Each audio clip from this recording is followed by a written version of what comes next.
Cinderella.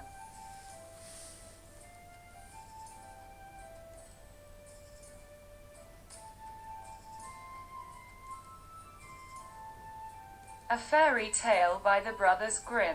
There was once a rich man whose wife lay sick, and when she felt her end drawing near, she called to her only daughter to come near her bed, and said, "Dear child, be pious and good, and God will always take care of you, and I will look down upon you from heaven, and will be with you." And then she closed her eyes and expired. The maiden went every day to her mother's grave and wept, and was always pious and good.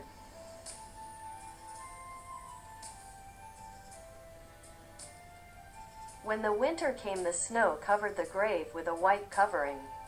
And when the sun came in the early spring and melted it away, the man took to himself another wife.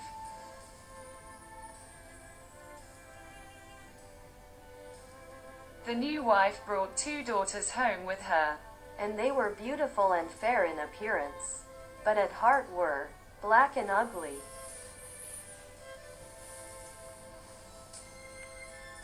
And then began very evil times for the poor stepdaughter. Is the stupid creature to sit in the same room with us? Said they, those who eat food must earn it. Out upon her for a kitchen maid, quote,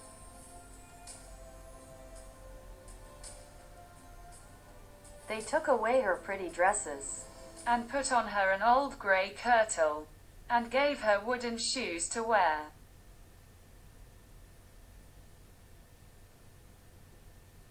Just look now at the proud princess, how she is decked out. Quote, cried they laughing, and then they sent her into the kitchen.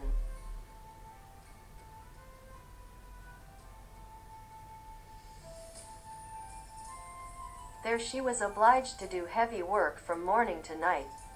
Get up early in the morning, draw water, make the fires, cook, and wash.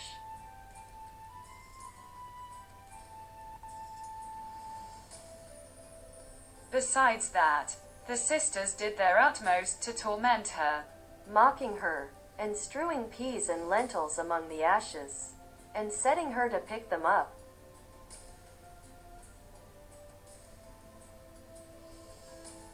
In the evenings, when she was quite tired out with her hard day's work, she had no bed to lie on, but was obliged to rest on the hearth among the cinders. And as she always looked dusty and dirty, they named her Cinderella.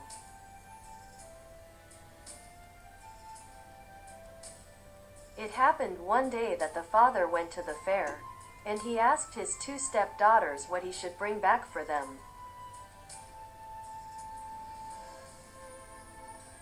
Fine clothes, quote, said one. Pearls and jewels, quote, said the other. But what will you have, Cinderella? said he.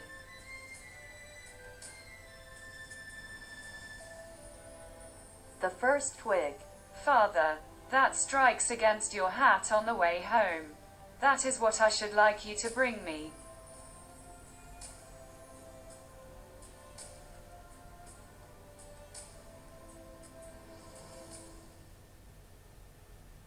So he bought for the 2 stepdaughters fine clothes, pearls, and jewels, and on his way back, as he rode through a green lane, a hazel twig struck against his hat, and he broke it off and carried it home with him. And when he reached home, he gave to the stepdaughters what they had wished for. And to Cinderella he gave the hazel twig.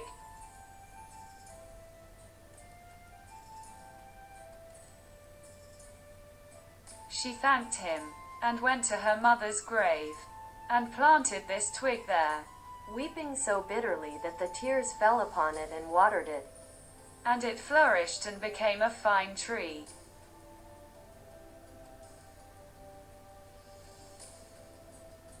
Cinderella went to see it 3 times a day, and wept and prayed. And each time a white bird rose up from the tree.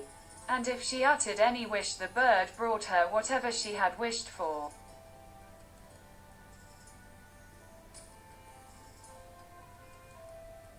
Now it came to pass that the king ordained a festival that should last for 3 days, and to which all the beautiful young women of that country were bidden, so that the king's son might choose a bride from among them.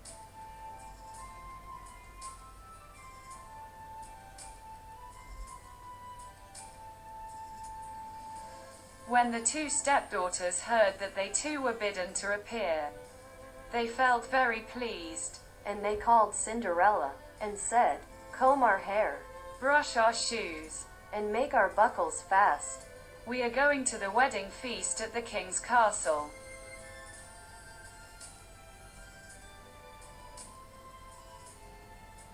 Cinderella, when she heard this, could not help crying, for she too would have liked to go to the dance, and she begged her stepmother to allow her. "What, you Cinderella," said she, "in all your dust and dirt, you want to go to the festival?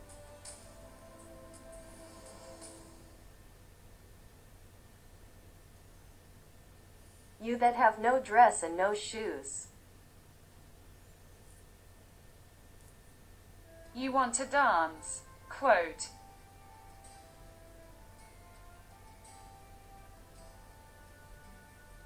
But as she persisted in asking, at last the stepmother said, "I have strewed a dish full of lentils in the ashes, and if you can pick them all up again in 2 hours you may go with us."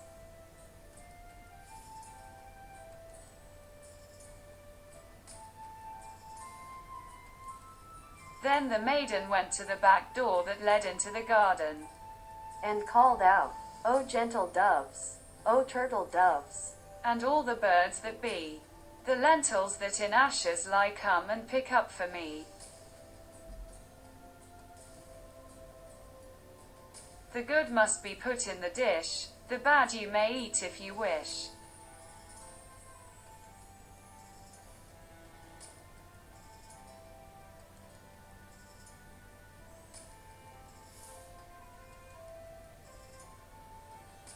Then there came to the kitchen window 2 white doves, and after them some turtle doves, and at last a crowd of all the birds under heaven, chirping and fluttering. and they alighted among the ashes, And the doves nodded with their heads, and began to pick, peck, pick, peck, and then all the others began to pick, peck, pick, peck, and put all the good grains into the dish.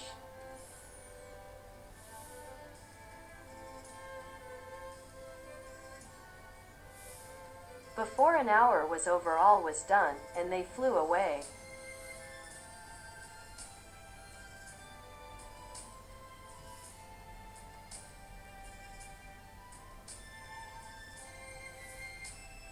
Then the maiden brought the dish to her stepmother, feeling joyful, and thinking that now she should go to the feast. But the stepmother said, "No, Cinderella, you have no proper clothes, and you do not know how to dance, and you would be laughed at." Quote,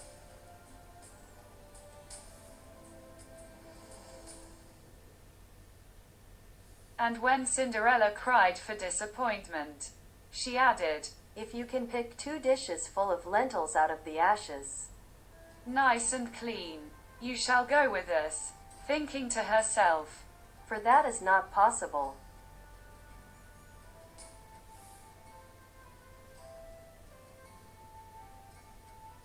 When she had strewed 2 dishes full of lentils among the ashes, the maiden went through the back door into the garden, and cried, "O gentle doves, "O turtle doves, and all the birds that be. The lentils that in ashes lie, come and pick up for me. The good must be put in the dish, the bad you may eat if you wish.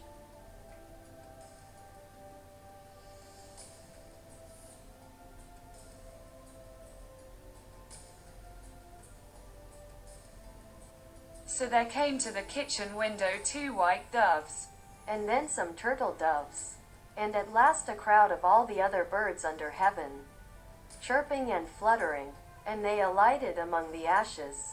And the doves nodded with their heads and began to pick, peck, Pick, peck, and then all the others began to pick, peck, pick, peck, and put all the good grains into the dish.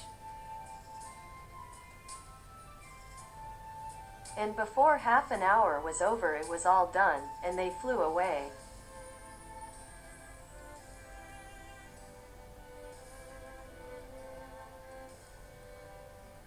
Then the maiden took the dishes to the stepmother, feeling joyful, and thinking that now she should go with them to the feast.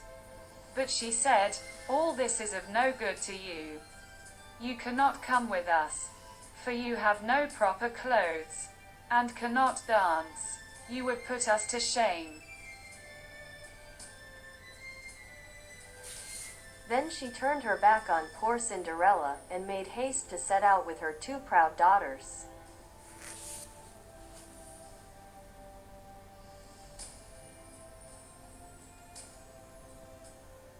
And as there was no one left in the house, Cinderella went to her mother's grave, under the hazel bush, and cried, little tree, shake over me, that silver and gold may come down and cover me."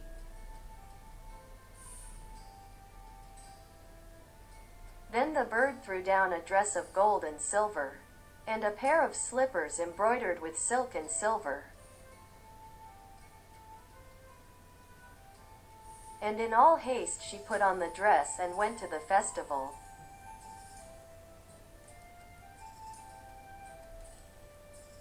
But her stepmother and sisters did not know her, and thought she must be a foreign princess. She looked so beautiful in her golden dress.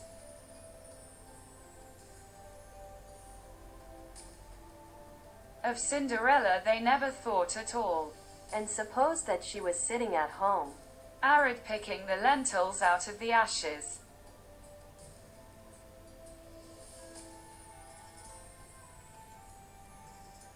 The king's son came to meet her, and took her by the hand and danced with her, and he refused to stand up with anyone else, so that he might not be obliged to let go her hand.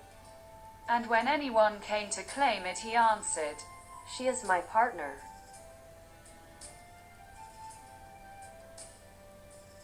And when the evening came she wanted to go home, but the prince said he would go with her to take care of her, for he wanted to see where the beautiful maiden lived.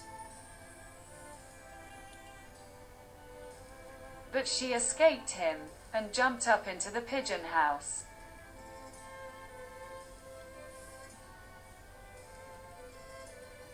Then the prince waited until the father came, and told him the strange maiden had jumped into the pigeon house.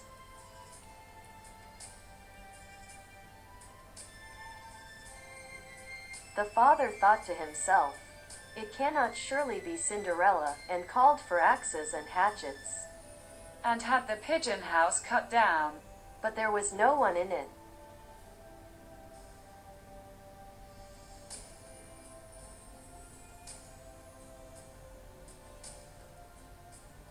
And when they entered the house, there sat Cinderella in her dirty clothes among the cinders.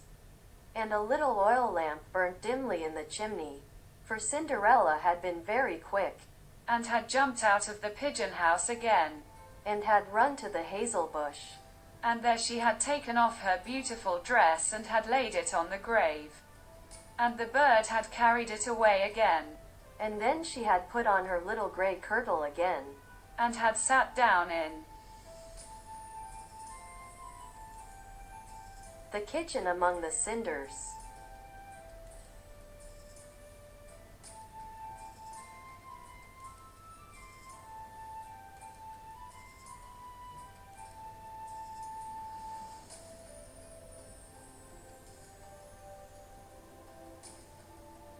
The next day, when the festival began anew, and the parents and stepsisters had gone to it, Cinderella went to the hazel bush and cried, little tree, shake over me. that silver and gold may come down and cover me. Then the bird cast down a still more splendid dress than on the day before. And when she appeared in it among the guests, everyone was astonished at her beauty. The prince had been waiting until she came, and he took her hand and danced with her alone. And when anyone else came to invite her, he said, "She is my partner."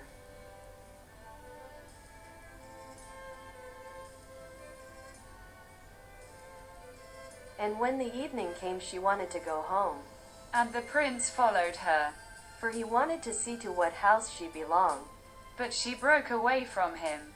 and ran into the garden at the back of the house.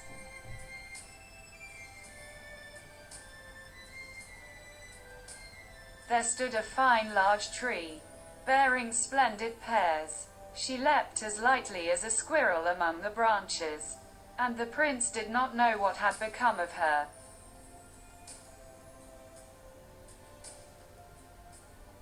So he waited until the father came, And then he told him that the strange maiden had rushed from him, and that he thought she had gone up into the pear tree.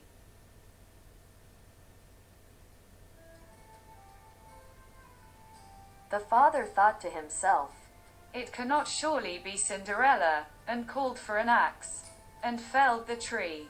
but there was no one in it.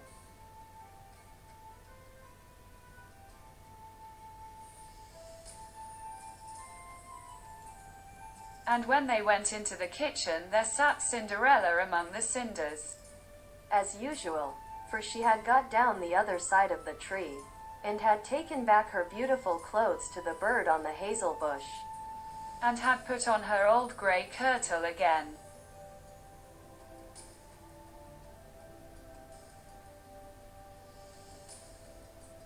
On the third day, when the parents and the stepchildren had set off, Cinderella went again to her mother's grave, and said to the tree, "Little tree, little tree, shake over me, that silver and gold may come down and cover me."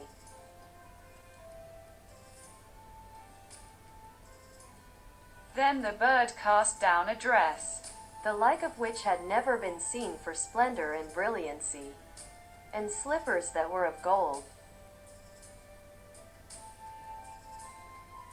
And when she appeared in this dress at the feast, nobody knew what to say for wonderment. The prince danced with her alone, and if anyone else asked her, he answered, "She is my partner."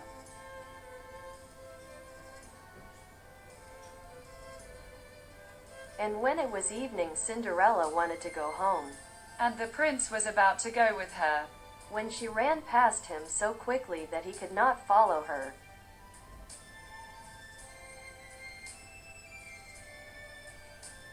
But he had laid a plan, and had caused all the steps to be spread with pitch, so that as she rushed down him, the left shoe of the maiden remained sticking in it.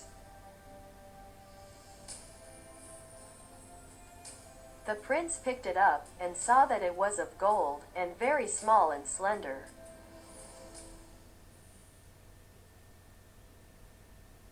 The next morning he went to the father and told him that none should be his bride save the one Whose foot the golden shoe should fit. Then the two sisters were very glad, because they had pretty feet. The eldest went to her room to try on the shoe, and her mother stood by.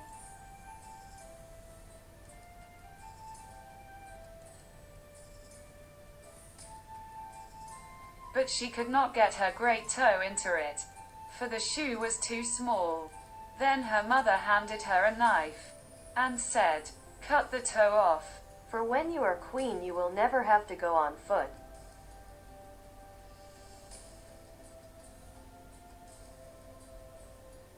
So the girl cut her toe off, squeezed her foot into the shoe, concealed the pain, and went down to the prince. Then he took her with him on his horse as his bride, and rode off.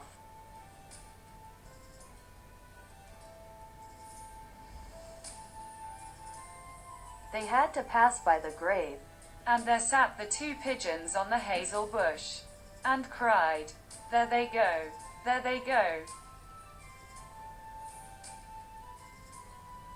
There is blood on her shoe. The shoe is too small, not the right bride at all." Quote. Then the prince looked at her shoe, and saw the blood flowing.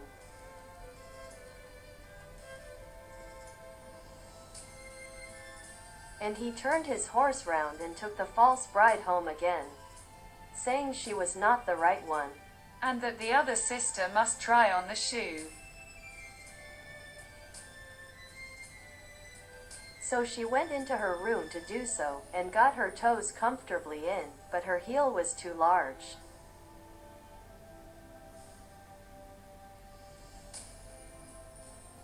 Then her mother handed her the knife, saying, "Cut a piece off your heel. When you are queen you will never have to go on foot."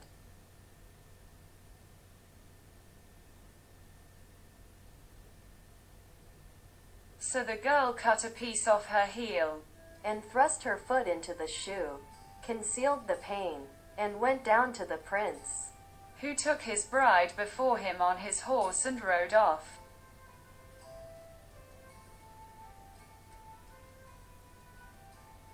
When they passed by the hazel bush the two pigeons sat there and cried, "There they go, there they go.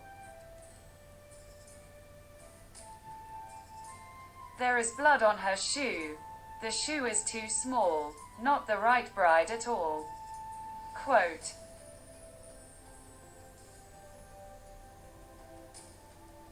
Then the prince looked at her foot, and saw how the blood was flowing from the shoe, and staining the white stocking.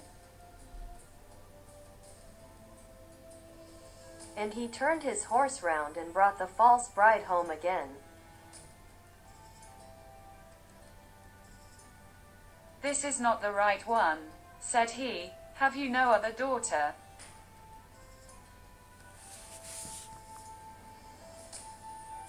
"No," said the man. "Only my dead wife left behind her a little stunted Cinderella. It is impossible that she can be the bride." But the king's son ordered her to be sent for, but the mother said, "Oh no. She is much too dirty. I could not let her be seen." But he would have her fetched, and so Cinderella had to appear.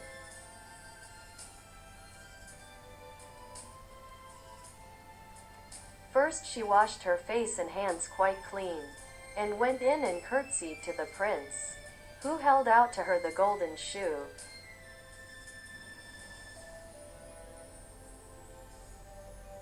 Then she sat down on a stool, drew her foot out of the heavy wooden shoe, and slipped it into the golden one, which fitted it perfectly.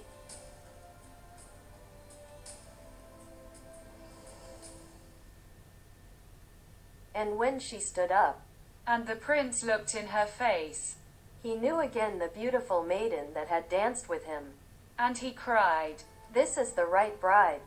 Quote.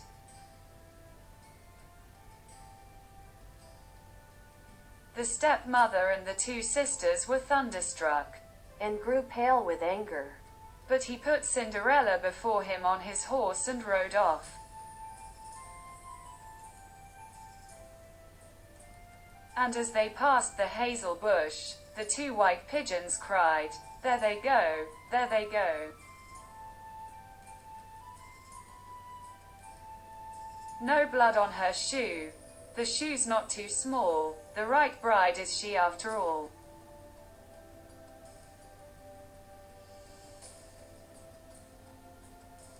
And when they had thus cried, they came flying after and perched on Cinderella's shoulders, one on the right, the other on the left, and so remained.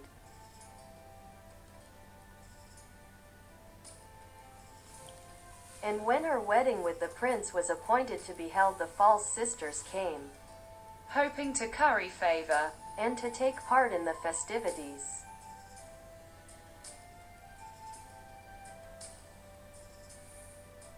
So as the bridal procession went to the church, the eldest walked on the right side and the younger on the left, and the pigeons picked out an eye of each of them.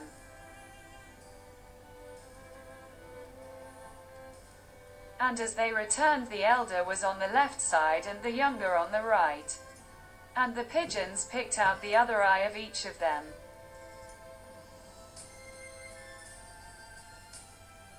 And so they were condemned to go blind for the rest of their days because of their wickedness and falsehood.